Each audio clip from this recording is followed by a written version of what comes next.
Sumainyo ang Panginoon at sumaiyo rin ang mabuting balita ng Panginoon ayon kay San Juan. Papuri sa'yo, Panginoon. Kinagabihan ng lingguting iyon, ang mga alagad ay nagkakatipon. Nakapinig ang mga pinto ng bahay na kanilang pinagtitipunan dahil sa takot nila sa mga Hudyo. Dumating si Jesus at tumayo sa gitna nila. Sumainyo ang kapayapaan, sabi niya. Pagkasabi nito, ipinakita niya ang kanyang mga kamay at ang kanyang tagliran. Tuwang-tuwa ang mga alagad nang makita ang Panginoon. Sinabi na naman ni Jesus, sumainyo ang kapayapaan. Kung paano sinugo ako ng Ama, gayon din naman sinusugo ko kayo. Pagkatapos sila'y hiningahan niya at sinabi, tanggapin ninyo ang Espiritu Santo. Ang patawarin ninyo sa kanilang mga kasalanan ay pinatawad na nga. Ang hindi nyo patawarin na hindi nga pinatawad.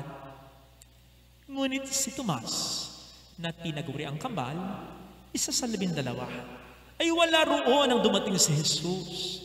Kaya't sinabi sa kanya ng ibang alagad, nakita namin ang Panginoon. Sumagot si Tomas, hindi ako maniniwala hanggat di ko nakikita ang putas ng mga pako sa kaniyang mga kamay at naisusod dito ang aking daliri at hanggat hindi ko na ipapasok ang aking kamay sa kaniyang tagliran. Makalipas ang 8 araw, muling nagkatipan sa loob ng bahay ang mga alagad, kasama na nila si Tomas. Nakapinid ang mga pinto, ngunit pumasok si Jesus at tumayo sa gitna nila. Sinabi niya, sumainyo ang kapayapaan. Saka sinabi kay Tomas, tingnan mo ang aking mga kamay at ilapit dito ang iyong daliri. Ipasok mo ang iyong kamay sa aking tagliran. Huwag ka nang mag-alinlangan. Maniwala ka na. Sumagot si Tomas, Panginoon ko at Diyos ko. Sinabi sa kanya ni Jesus, naniniwala ka na ba sapagkat nakita mo ako? Mapapalad ang mga naniniwala kahit hindi nila ako nakita. Marami pang kababalaghang ginawa si Jesus sa nasaksihan ng mga alagad, ngunit hindi natatala sa aklat na ito. Ang mga natala rito ay sinulat upang sumampalataya kayong si Jesus ang Mesiyas, ang anak ng Diyos, at sa gayon magkaroon kayo ng buhay sa pamamagitan niya. Mga kapatid, ang mabuting balita ng Panginoon. Pinupuri ka namin, Panginoong Jesucristo. Kilala niyo po siguro si Muhammad Ali, the greatest. Actually, siya mismo ang nagbansag nito sa kanyang sarili. I am the greatest. May kwento. Minsan daw, sakay ng eroplano si Muhammad Ali. Hindi naka-seatbelt.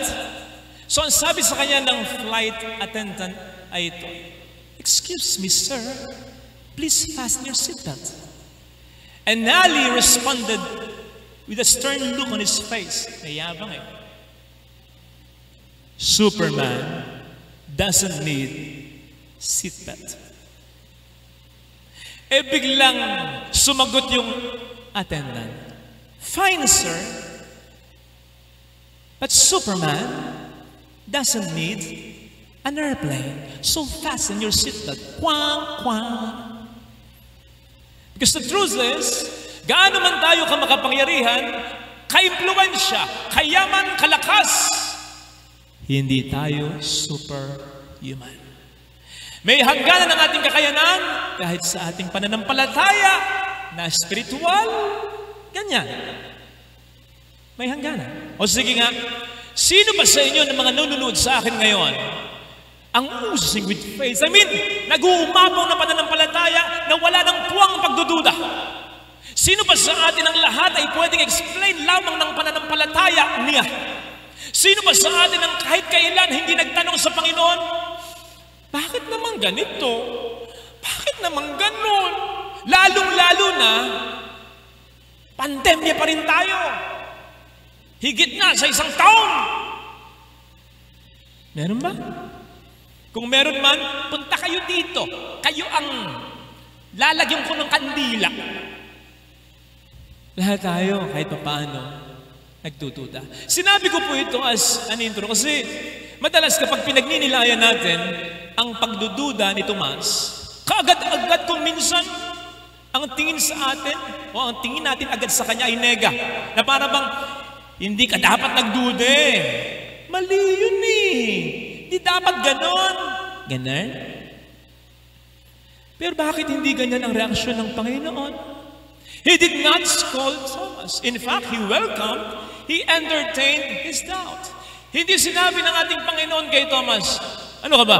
Di ba sinabi ko ng maliwanag noon, mamamatay ako, pero bumilang ka ng 3 araw, muling mabubuhay ako. Nasabi ko na yun, ayaw mong maniwala. Nagpakita na ako, ayaw mo pa rin maniwala. Kung ayaw mo, wag mo. Ano, ako pa yata ang mag-a-adjust sa'yo? Hindi gano'n ang Diyos. Hindi gano'n ang Panginoon. Kaya nga pinagbigyan niya si Tomas. Kasi maliwanag sa Diyos na may hangganan ang ating kakayanan. Siyang may likha sa atin eh. At alam ng Diyos yan, lalong-lalo na nung siya pa yung magkatawang tao. Na po pwede talagang magduda ang tao. Minsan nga, parang nagduda rin siya eh. Ama! Bakit mo naman ako pinabayaan? Kaya alam ng Diyos ang pakiramdam na ika'y nagdarasal pero parang hindi ka pinakikinggan. Alam ng Panginoon ang pakiramdam na gumagawa ka ng puros kabutihan pero ang igaganti sa iyo ay kasamaan. Bakit pa nangyayari yan? Alam ng Diyos ang pakiramdam na buong buo sa sarili mo. God is in control. Kontrolado ng Diyos ang lahat ng bagay. Pero bakit may mga pangit na nangyayari sa aming buhay? Alam ng Diyos yan. Alam niyang magtatanong ka ng ganyan.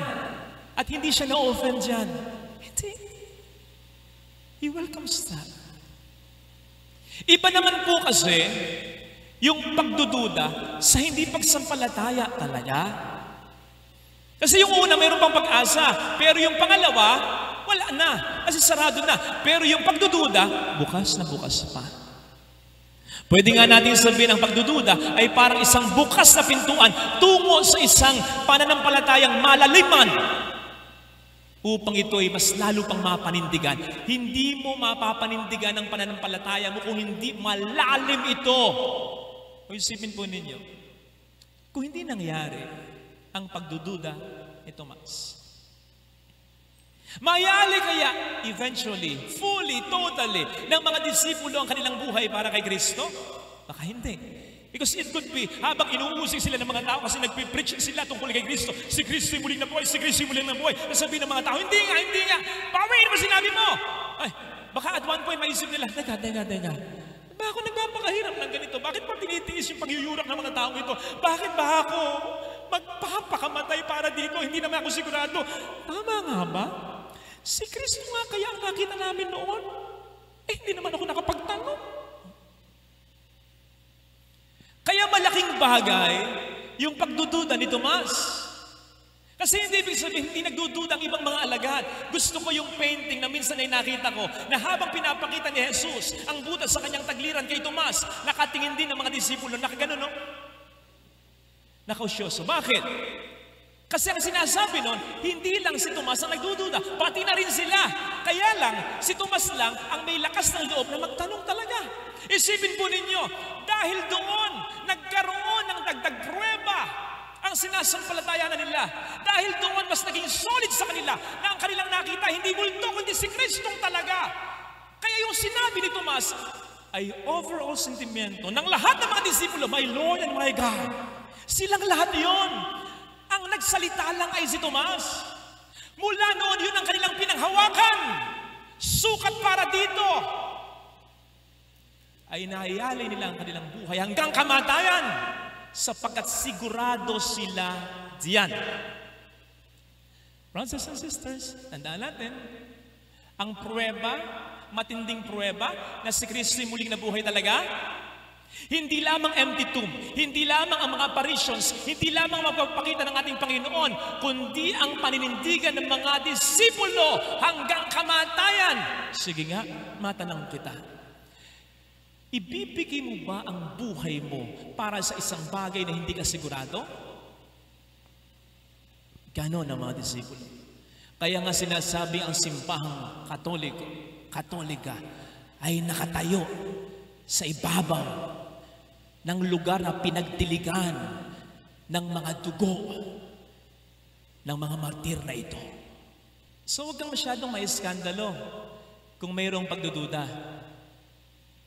Halimbawa, kung minsan biglang magtatanong sa iyo yung anak mong nag-aaral na, naku-curious na, Mami, di pa sabi mo, si God isa, pero bakit ganon? In the name of the Father and of the Son, bakit tatlo? Kagulo. Ay, wag kang magre-react ng anak, ano bang nangyayari sa iyo?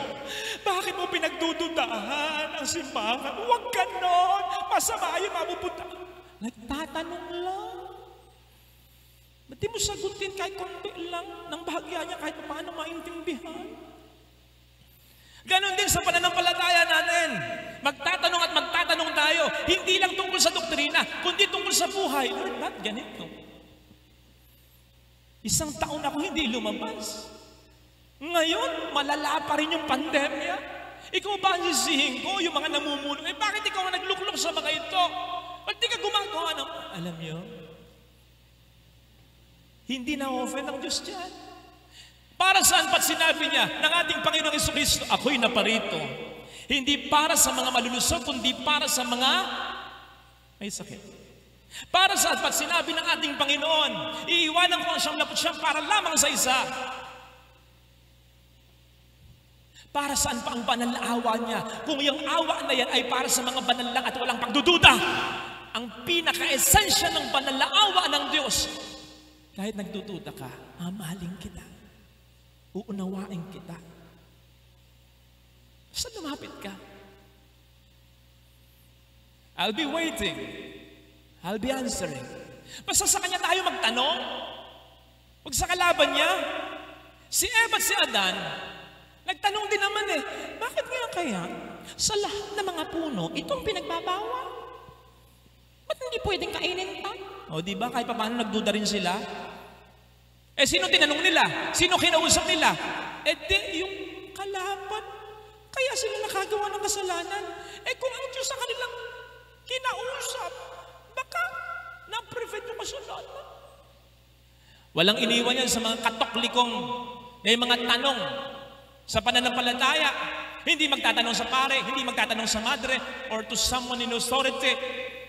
Ang tatanungin, o kaya ang papakinggan sa TV, sa radyo, yung mga pastor o ministro, katoklikong ka pa talaga. Siyempre, pa sila pinakinggan mo, ang maririnig mo, ang mahahagap mo, yung pabor sa kanila, at yung parang kasiraan nating mga Katoliko. Magtanong ka sa kakampi mo. In the same way of thought, sa ating relasyon sa Diyos, kung may tanong ka, kung may alinlangan ka, kung may pagdududa ka, sa Diyos ka magtanong at huwag sa tiyablo. In other words, ang panghawakan mo pa rin sa kabila ng pagdududa ay ang pananampalataya mo at hindi ang doubt mo. Ganon si Tomas. Yes, meron siyang pagdududa, pero mind you, may pananampalataya siya. Prueba, kung wala siyang pananampalataya, hindi siya babalik sa lugar, sa kwarto, sa bahay, kung saan nagpakita si Kristo sa kanyang mga kasamahan. Kasi po pwede niyang sabihin sa kanilang unang pagkikita, nang sabihin sa kanya ng mga disipulo, nakita namin ang Panginoon, adik ka? Pwedeng ganun na sabihin niya. Ako, kaya ikaw maniniwalang ganyan, wag mo ako itamay. Mga siraulo pala kayo Naku, tigilin niyo yung ayaw ako. Diyan na lang kayo. Haharapin ko na yung buhay ko. Patay na si Kristo. Pwedeng ganun. So may pananampalataya siya. Bakit? Bumalik siya.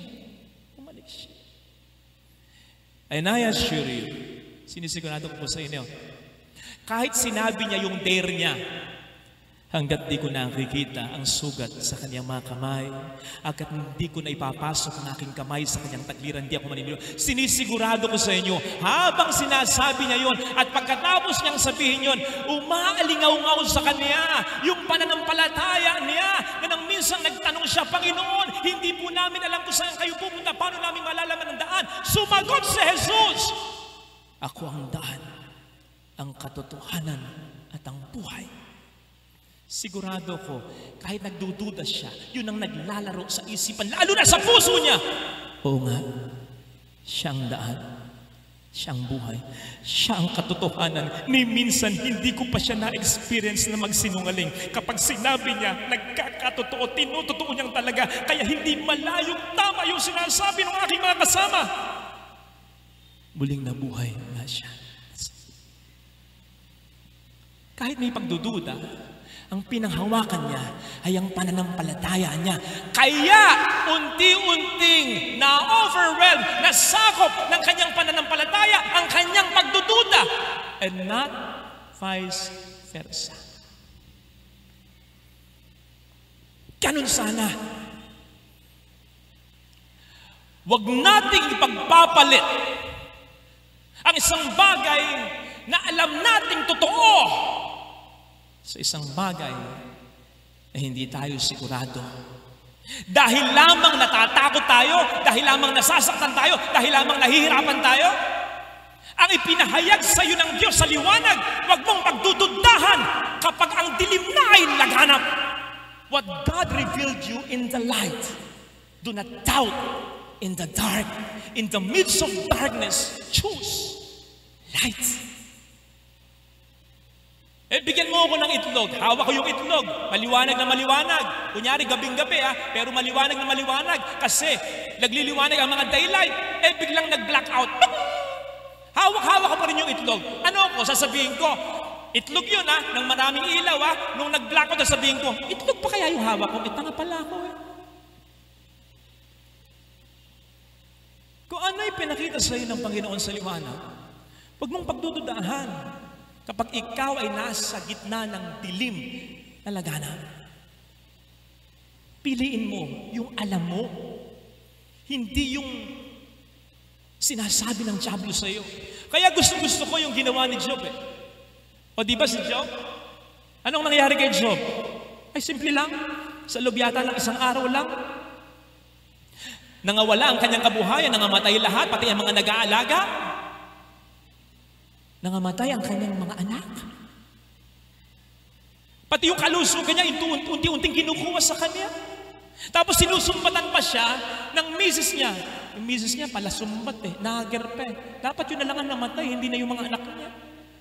Sinusumbatan pa siya ng misis niya at ng mga kaibigan niya na pagdudahan na ang Diyos, ang kapangyarihan at ang kabutihan nito sa buhay niya. O sige, kung kayo si Job, anong isipin ninyo? Abay, lahat na nagsasabi, hindi ka mahal ng Diyos, makasalanan ka siguro, pinarulusahan ka. Pero anong sabi ni Job? Sa Job 19:25, alam ko, hindi natutulog ang aking tagapagligtas. Kahit ano sabihin nyo, doon ako sa alam ko. Alam kong mahal ako ng Diyos. Alam kong hindi natutulog ang Diyos. Alam kong tutulungan ako ng Diyos. Be like Job.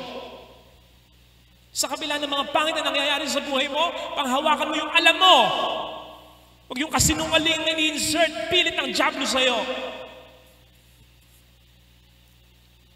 Alam nyo, kaya ako naiyak, Habang ginagawa ko yung sermon na ito, sakto. May nag-text sa akin na hindi ko naman ka-text. Naka-text ko lang ito dati bago ko ikasal kasi tinatanong ko yung detalye nung kasal nila. Pero ilang taon na hindi ko nakikita at hindi ko nakaka-text. Ito ang text niya. Magandang umaga po, Father. Si Cristel Mariel Santos Cristobal po ito. Yung kinasal po ninyo December 21, 2019. Kami po yung couple na yung love story is na-stranded during Typhoon Ondoy. Father, gusto ko lang pong ikwento sa inyo na after ng miscarriage ko, last April 2019, during the spike of COVID-19, our faith was tested po because of our loss. Namatay yung anak niya. Pero mas pinatibay po namin yung faith namin at mas nagtiwala po kami kay Papa God na in His beautiful time, ibibigay niya rin po yung para sa amin. And agad-agad po, September 2019, nalaman ko po, buntis po ako ulit. Pero Father, sinubok na naman po ang faith namin. Kasi po nalaman namin, meron po pala akong APAS, Antiphospholipid Syndrome. Yung mismo pong katawan ko pala, yung kumukontra para hindi matuloy si baby. Father, my pregnancy was a roller coaster ride po. Pero nailabas ko po si baby. Yes, premature, 8 months. Cord coil, pero hindi na po siya na NICU. Dahil luckily, pumasa po siya sa qualifications. Napakalakas po niya. Napaka-strong niya po. Napakasaya po namin, Father, mag-asawa. See you soon, Father. Sabi ko kanina, okay lang magduda, ha? Pero, huwag mo nga hayaan ang pagdududa mo ay kainin ang pananampalataya mo. No. Sinasabi ko sa iyo, kahit overwhelming na yung doubt mo, say for example, 99% na yung doubt mo at 1% na lang yung faith mo, kapatid, ilaban mo pa rin. Panghawakan mo pa rin. Kahit buta na yan, ilaban mo pa rin yan. Sapagkat sinisigurado ko sa iyo, mananalo at mananalo pa rin yan. Tama sa sugal. Yung sinasabi nila, kapag sunod-sunod na ang talo mo, lumubay ka na, lumayo ka na, umayaw ka na. Kung hindi, mauubos ka. Pero hindi ganon ang sugal ng pananampalataya habang nabubuhay tayo. Kahit butak na yan, ilaban mo pa rin yan. Kahit kulang na, konti na lang ang puhunan mo, dahil sa sunod-sunod na nangyayaring pangit sa buhay mo, huwag mong bibitaw, sapagkat kapag umayaw ka, doon ka mauubos. Laban. Kasi yung kukonting pondo na yan, ang Diyos ang magpopondo pa dyan. Siya naman ang may sabi. Siya ang may sabi. Kahit ang pananampalataya mo ay kasing liit lamang ng butil ng mustasa, sapat na yan upang mapagalaw mo ang kabundukan. Hindi dahil ikaw ay superhuman, kundi dahil sabi nga ni San Pablo, sa iyong kahinaan, ang Diyos ang iyong magiging kalakasan. Hindi kanya pababayaan. Basta, wag mo lang siyang bibitawan. Makalalampas ka sa problema. Sinasabi ko sa iyo, pag nakalampas ka, unti-unti, maintindihan mo kung bakit nangyari ang lahat ng ito. Amen. Lagyan natin ang ating kanang kamay.